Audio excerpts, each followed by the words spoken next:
Zombie Apocalypse.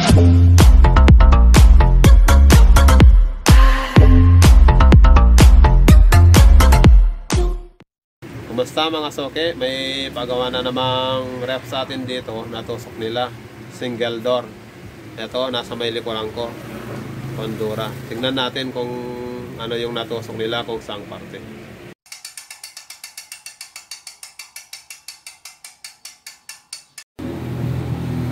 Ayan, so okay, tignan natin kung saang parte yung natusok nila. Honduras to na single door.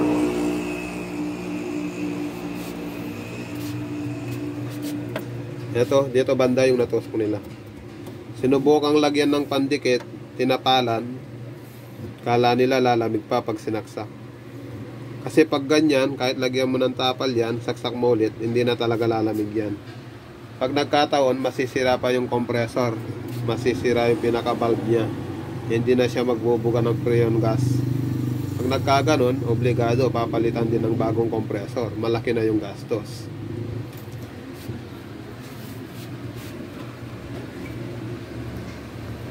Ayan mga soke, kalasin natin.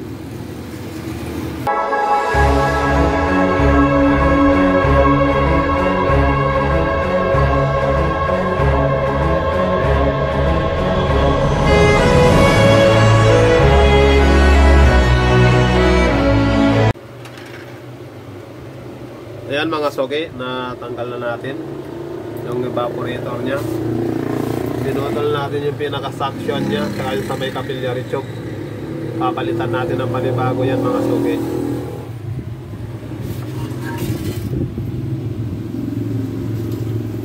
Ito na yung kanyang evaporator.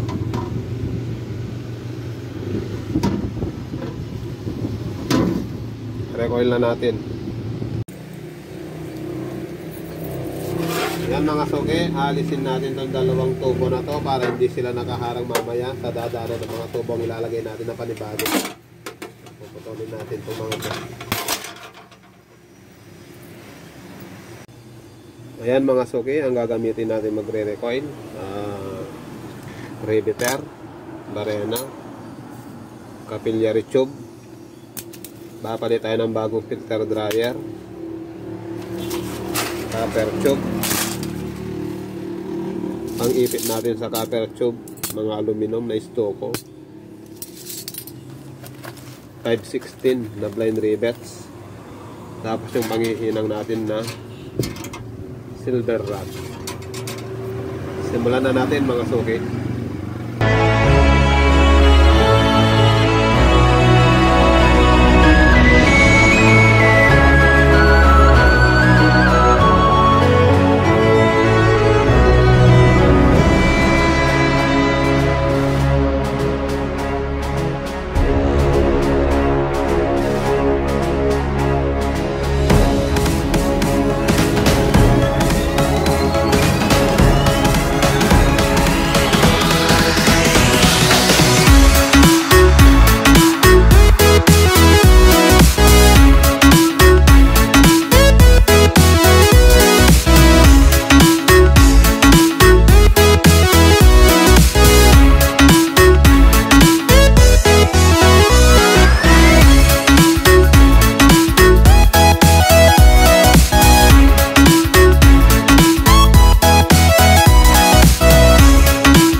the whole world at our feet, watching seasons change. Our roads were lined with adventure, mountains in the way couldn't keep us from the sea. Here we stand, open arms. This is home where we are, ever strong in the world that we made. I still hear you in the breeze, see your shadows in the trees, holding on, memories never change.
Ayan mga soki, na recoil na natin. Napaikutan na natin siya. Dito sa labas natin nilagyan, hindi kagaya ng 2-door. Yung 2-door sa loob natin nilagyan kasi hindi natin may lalabas yung evaporator ng gaya nito. Sa single door kasi pwede natin ilabas yung evaporator.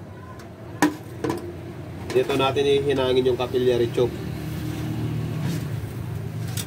Yung maliit na tubo naman gagaling sa condenser na tatakbo dito para mag-yellow itong copper tube na nilagay natin.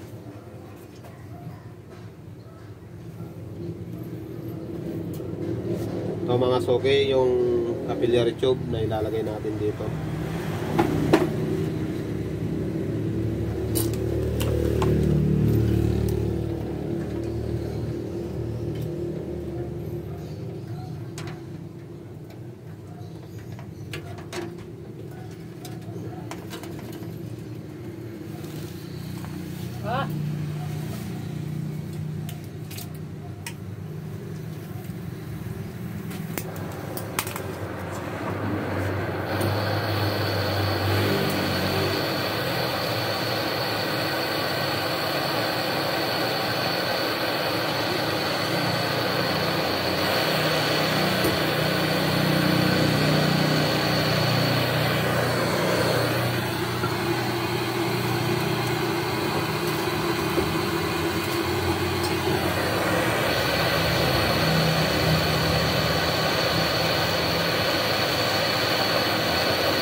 Hindi na natin magagamit to, so okay, tatanggalin na natin to.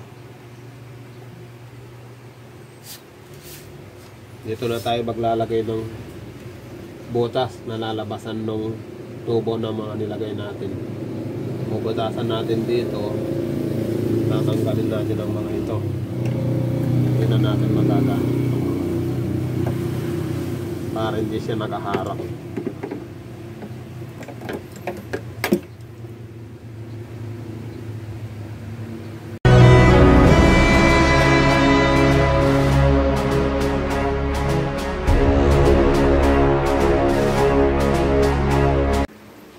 So ayan mga soke, pasok natin yung capillary tube tsaka yung suction niya palabas sa likod.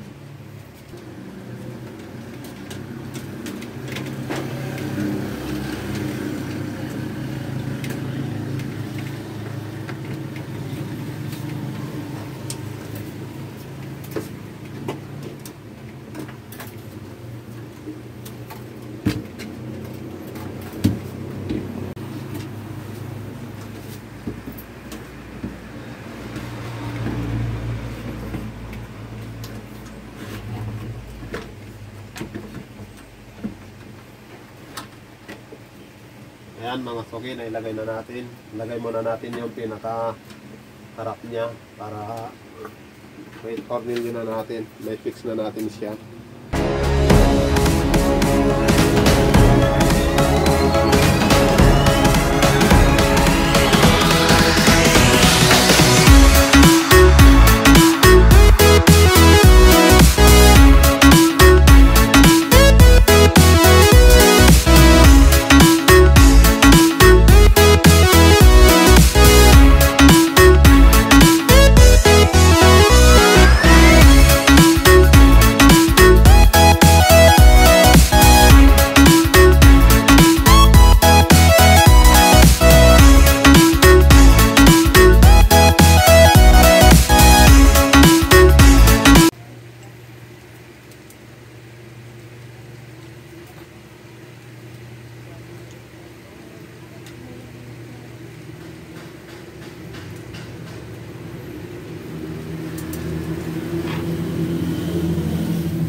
Ayan mga suki, dugtungan natin yung tubo na pababa kasi maiksi yung lumabas kanina.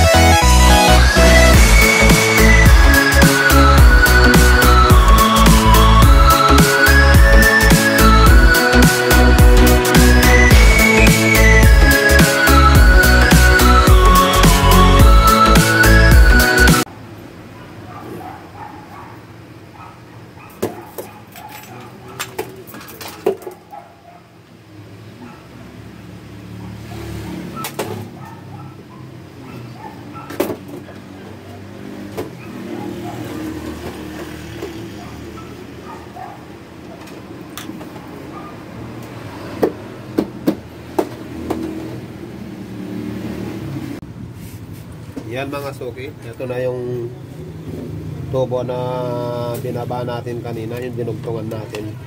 Masyadong mahaba to kasi dito lang tayo maglalagay, dito tayo magdudugtong. Puputulan natin to.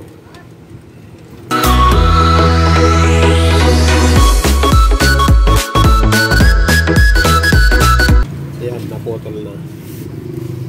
Suki, kung nakikita nyo itong filter dryer nya, aalisin natin to, papalitan natin ng bago kasi hindi malayong ito na nagkatubig na kasi pinaandar pa daw yata ito ng magdamag. Ngayon para sigurado palitan na natin ng bago to, aalisin natin to.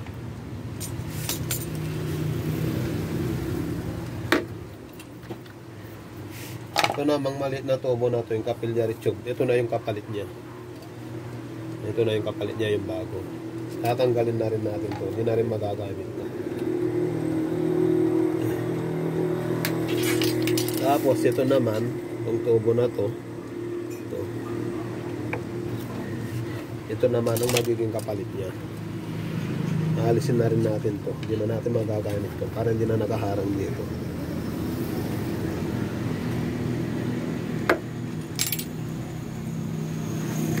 Ngayon, ito yung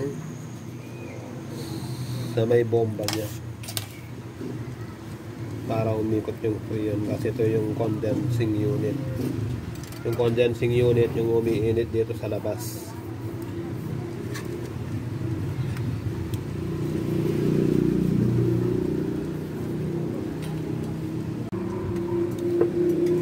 Yan mga suki, tanggalin natin yung compressor, ibaba natin.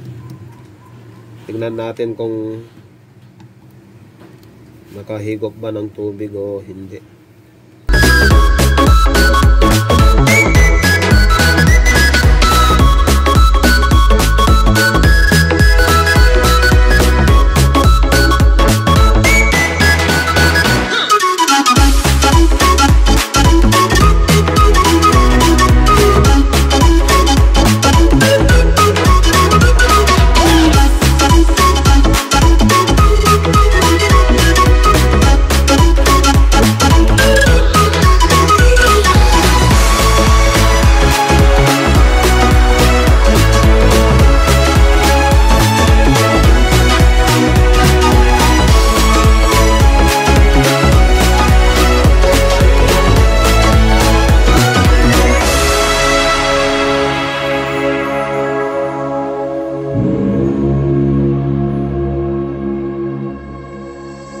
Summer in the hills, those hazy days I do remember. We were running still, had the whole world at our feet, watching seasons change. Our roads were lined with adventure, mountains in the way couldn't keep us from the sea. Here we stand, open arms. This is home where we are, ever strong in the world that we made. I still hear you in the breeze, see your shadows in the trees, holding on, memories never change.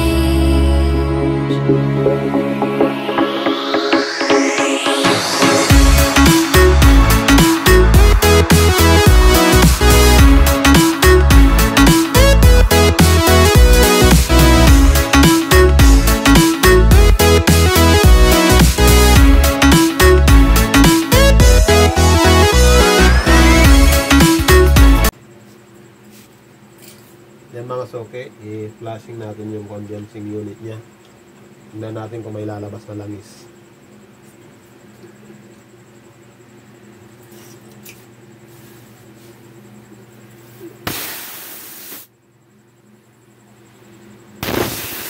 So, malinis.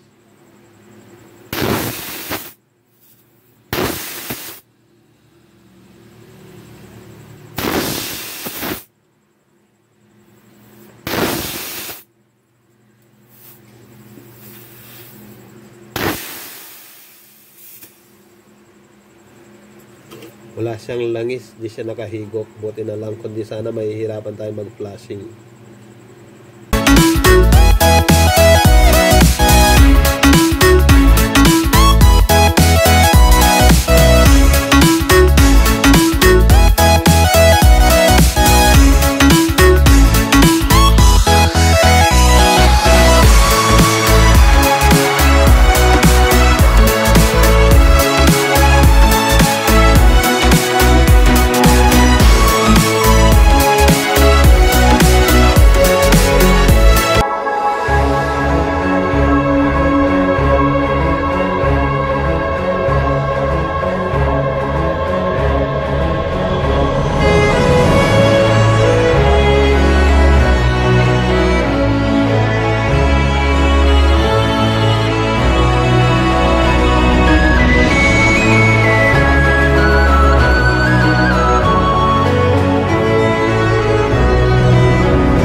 lagay natin tong gauge para ma-vacuum na natin. Tapos kargahan na natin ng freon gas.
Yan mga suki, vacuumin muna natin para malis pa yung mga hangin sa loob, yung moist nya, para maganda yung lamig. Saksak ko na muna.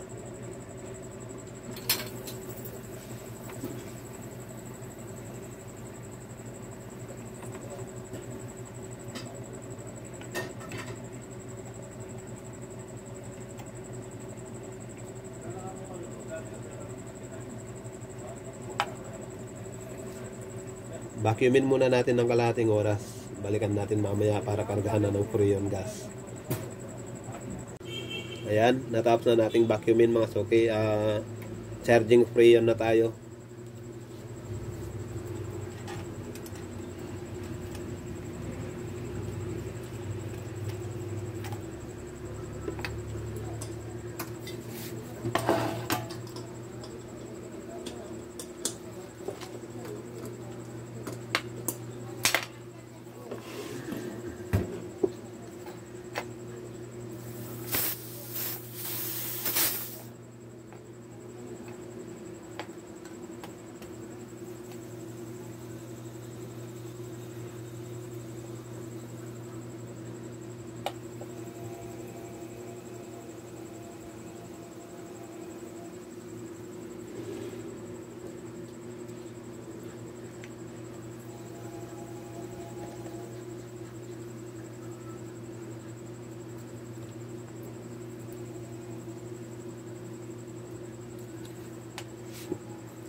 Gamitan natin ng clamp tester mga suki para malaman natin yung amperahe ng motor kung tama lang o nag-high ampere.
Ayan, suki, okay na yung karga niya. Obserbahan na lang natin. Tignan natin hanggang mamaya kung lalamig siya.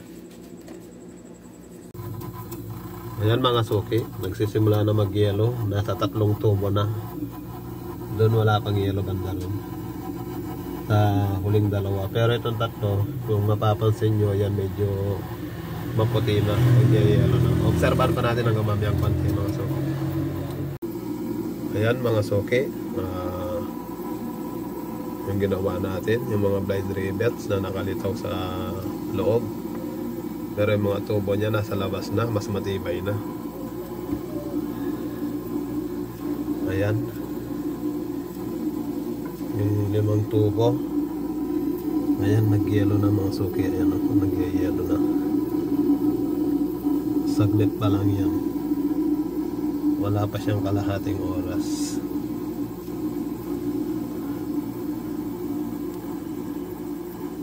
Okay na siya. Lumalamig na naman. So, ayan mga suki. Paki-likes na lang, paki-subscribe na lang, paki-pindot na lang yung notification bell para sa mga susunod na video. Hanggang dito na lang, hanggang sa susunod.